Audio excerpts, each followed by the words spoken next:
Bon, ok, aujourd'hui la Z400, puisque j'avais raté la Z300 à l'essai, elle a disparu du catalogue avant que j'ai pu me pencher dessus. Donc rapidement, justement, comparé à la Z300, on a gagné 6 chevaux, on est passé de 39 à 45 chevaux. Le disque à l'avant est passé de 290 à 310 mm. La fourche est un peu plus conséquente, elle fait 41 mm maintenant. Il y a 14 litres de réservoir et elle fait 168 kg en ordre de marche. Ça peut paraître beaucoup comme ça, c'est quasiment le poids d'une MT-07 si je dis pas de bêtises. Mais ça se sent pas de ce que j'en ai vu là tout de suite.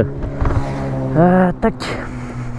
Donc on retrouve le compteur qui a été repris de l'ER6N, mais légèrement amélioré avec deux rangs d'infos. Donc le bouton de gauche ici pour défiler les infos du dessus et le bouton de droite pour défiler les infos du dessous. Donc il y a un indicateur de rapport engagé, donc ça c'est pas mal, qui est au centre, et une sorte de faux contour à aiguille qui se remplit en fait en fonction du régime.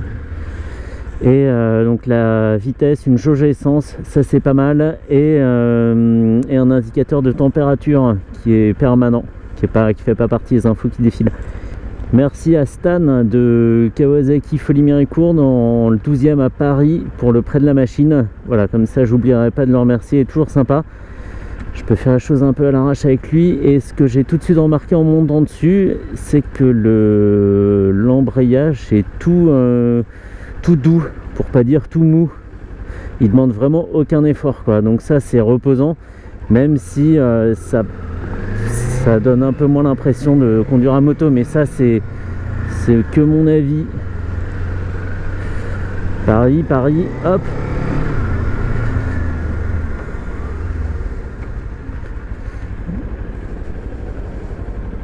Donc c'est bien un embrayage vraiment, oui, il est vraiment mou, quoi. Je sais pas si c'est un réglage à faire. Elle a 452 km celle-ci.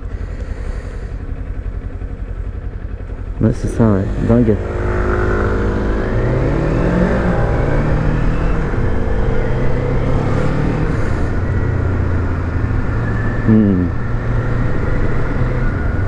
Donc le prix aussi, avant que j'oublie, elle coûte 5600 €. C'est le prix de machine de 650 chez Kawa, mais en occasion ça fait un peu réfléchir. C'est un budget, surtout pour une 400 cm3. C'est des machines sympas, il n'y a pas à dire quand on est à deux, mais je sais pas, mettre autant d'argent dans une moto qu'on gardera que 2 ans, parce qu'il faut pas se voiler la face, quand on n'est plus à deux, on reste pas sur un 400, enfin je pense pas. On a envie de voir d'autres choses plus puissantes, mais enfin perso moi c'est ce que je ferais.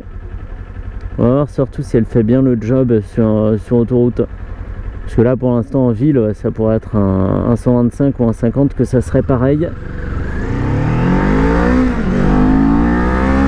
Mais elle a la pêche quand même, Elle a la pêche, ça se met un peu à gueuler vers 7000 tours, donc c'est sympa. Allez, elle aspire derrière un bus.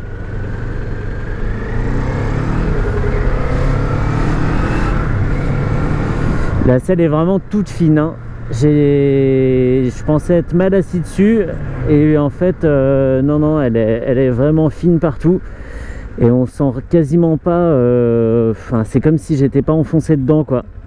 Et pourtant au toucher comme ça va, mais une fois dessus c'est un petit bout de bois. On va voir. Et alors ce que je trouvais pas très un peu bizarre d'un point de vue design, c'est le tête de fourche qui passe devant les tubes de fourche, et du coup qui est très détaché du reste de la moto. Je trouve que c'est un choix stylistique un peu bizarre de profil. Elle est un peu désunie, je trouve. Par contre le phare est très réussi. C'est un phare à LED, et il est très joli. Il est unique, ils l'ont pas repris d'ailleurs. Il est vraiment unique à la Z400, et il est super beau.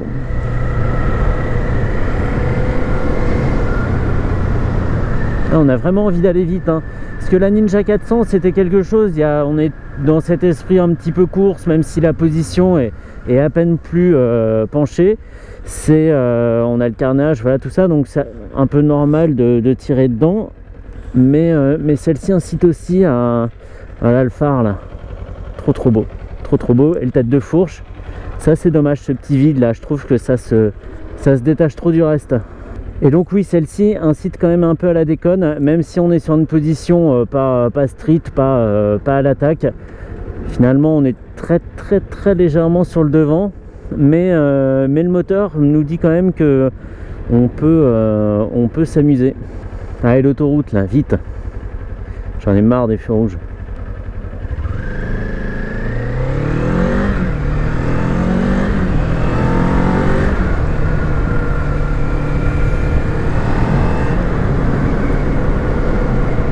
Vraiment très bien, très bien. Elle est vive vraiment dès les plus bas régimes, hein. Elle bondit comme ça et sans faire peur pour autant. Évidemment, c'est complètement maîtrisable. Celui-là, il est pour moi. Mais elle est très... toute raison gardée, hein, toujours en rapport avec cette puissance. Elle a vraiment de l'explosivité. Hop, tac, on part comme ça. On dose facilement. L'embrayage qui ne demande pas beaucoup d'effort, justement, là c'est un atout. On n'a pas de mal à doser l'embrayage.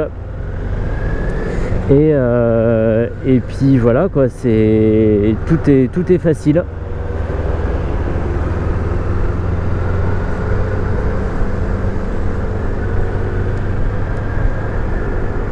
Il n'y a pas de warning par contre, c'est un peu embêtant, surtout sur une moto qui a été conçue là. C'est dommage de ne pas trouver de warning.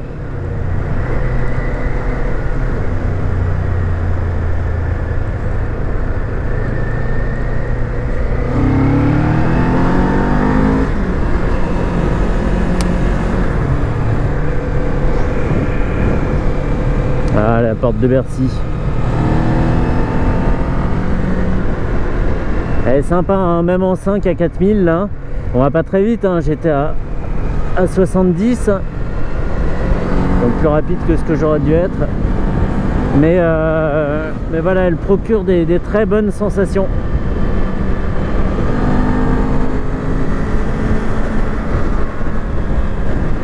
Là il y a de la vibration par contre, on est à 6000 tours. Je peux pas, c'est pas des grosses vibrations, c'est toutes petites vibrations très énervantes dans la selle forcément, puisque c'est pas filtré par l'épaisseur de la selle. Et j'exagère à peine quand j'ai du mal à parler, je cherche une bonne position sur la selle en fait, c'est difficile. Et il y en a aussi donc dans les cale-pieds, mais ça ils sentent moins parce que c'est amorti par la semelle de mes chaussures. Et dans le réservoir, je ne peux pas garder les genoux collés au réservoir. Donc je suis comme ça. J'ai pris un peu mes aises. Mais ouais, c'est vraiment ça. Alors, à 5000, il n'y en a pas. 5005 non plus. Et à 6000, ça apparaît. On va pousser un tout petit peu. Je sais que je touche par la droite. Ouais, c'est ça, ouais. Ah non, c'est une sensation hyper désagréable. Et le freinage est vraiment bon. Un disque 310 pour... alors c'est un étrier de piston certes, mais on a 170 kg à arrêter, donc c'est pas... c'est cohérent. C'est cohérent. Et là je fais n'importe quoi. D'un point de vue conduite, on est sur ce qui se fait de plus sale.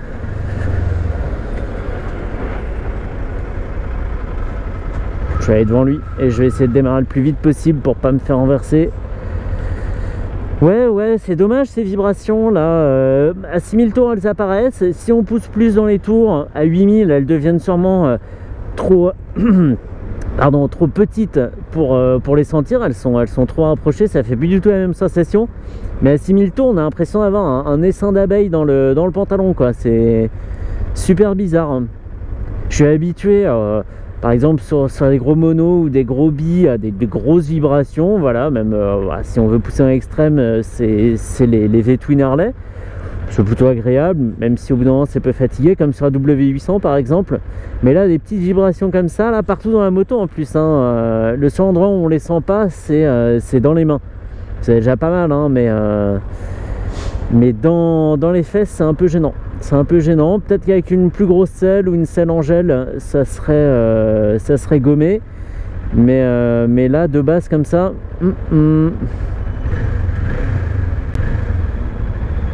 Ah, je suis prêt là.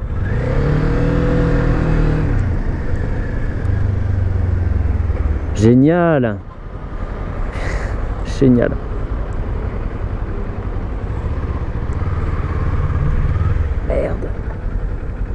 Merde. Ça m'apprendra. Je serais fou, je passerais. Hein. Oh, je vais passer, tiens. Je suis passé. Bon, on sait hein, qu'elle peut se faufiler entre deux bus comme ça.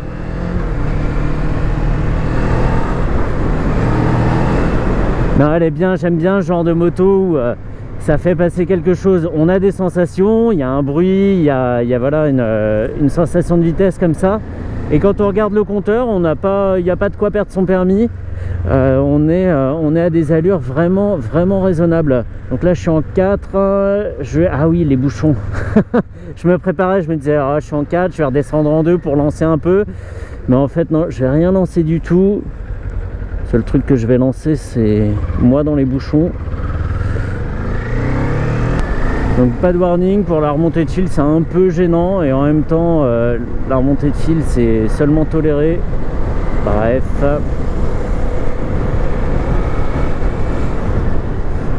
Moi ce qui me ferait hésiter c'est surtout le budget en fait. 5600 balles, ça représente une belle moto en occasion quand même, un truc plus musclé, à 2 ou pas à 2, hein, peu importe. Certes il y a la polyvalence, c'est beaucoup plus polyvalent qu'une 125, la 250 j'en parle pas. Voilà, 300-400 cm3 c'est sympa parce qu'on peut sortir de la ville, faire même 2 heures d'autoroute, c'est pas un calvaire. Mais je sais pas. C'est le budget qui me fait hésiter.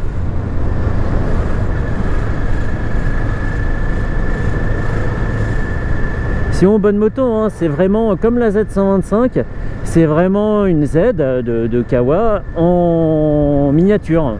Voilà, il y a tout ce qui fait un roadster Kawa. Il y a les lignes anguleuses, voilà, la couleur évidemment, des petits éléments stylistiques comme ça c'est parfait, il n'y a pas à dire, elle est très réussie, sauf le tête de fourche machin. Le moteur est bon, on est à la limite du A2 donc c'est parfait, on a une moto qui a un comportement moteur tout à fait bien travaillé. Et par contre voilà, maintenant on est sur des motos un peu premium, comme on a des 125 premium.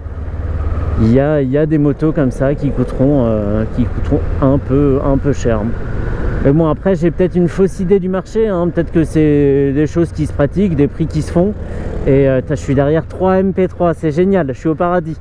C'est génial, super. Là j'ai envie de les doubler, tiens, juste pour leur faire les pieds. Ah écoutez-moi ce bruit.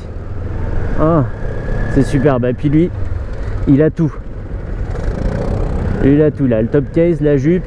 Il n'a pas encore mis les moufles, il fait pas assez froid. Bref, bon voilà, la Z400. Une bonne 400, mais même de style, même si c'est complètement perso, hein, je prendrais plutôt une CB300R chez Honda. Parce qu'elle tue tout, voilà. C'est le meilleur argument. Point. Bon voilà, on peut en rester là.